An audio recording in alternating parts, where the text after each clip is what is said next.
Nĩ arĩmi aigua gĩcigo-inĩ gĩa Potopoto kaunti-inĩ ya Nandi. Arĩmi aya marũrũnganĩte kũmenereria itua rĩa kũhingwo gwa kĩganda gĩa Kibos thutha wa kwĩrĩkana kũrĩ mawatho kĩragarara megiĩ marĩa matũrigicĩirie.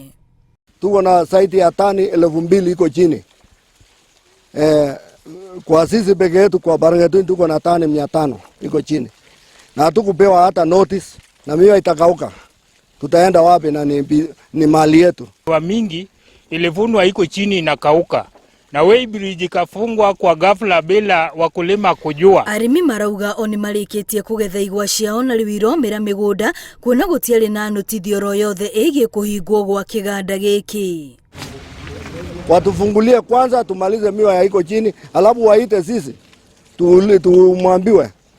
Ambaye ilikuwa inatusaidia ni Kibos peke yake. Chemelil iko na breakdown. Western Kenya pia wanafanya maintenance. Amwe wao rĩu mahatĩte barabara kuona matingĩtwara igwa iria irĩ matinga-inĩ na kambuni ingĩ iria ingĩ magũrĩra igwa ici itikoretwo ikĩruta wĩra kwa ihinda. Efaa wapeane notisi kabla ya kampuni kufungwa ili wakulima wajiandae. Kwa sasa wakulima watapata hasara, jumiwa nyingi iko chini. Nikilangat niliingia hapa Kibos Weighbridge on Thursday. Unfortunately enough, Friday serikali ikatangaza kwamba Kibos imefungwa. Sasa tumekaa bila matumaini na miwa inaendelea kukauka kwa tinga. Kuna miwa zingine tani 100 kwa shamba. Ihoya rĩao nĩ korwo maiguĩka na kĩganda gĩkĩ kĩhingũrwo nĩguo mone gwa kũroria igwa iria matemete na nĩguo kũrigĩrĩria hathara ĩrĩa ĩngĩmatũnga igwa ici ciomĩra mĩgũnda.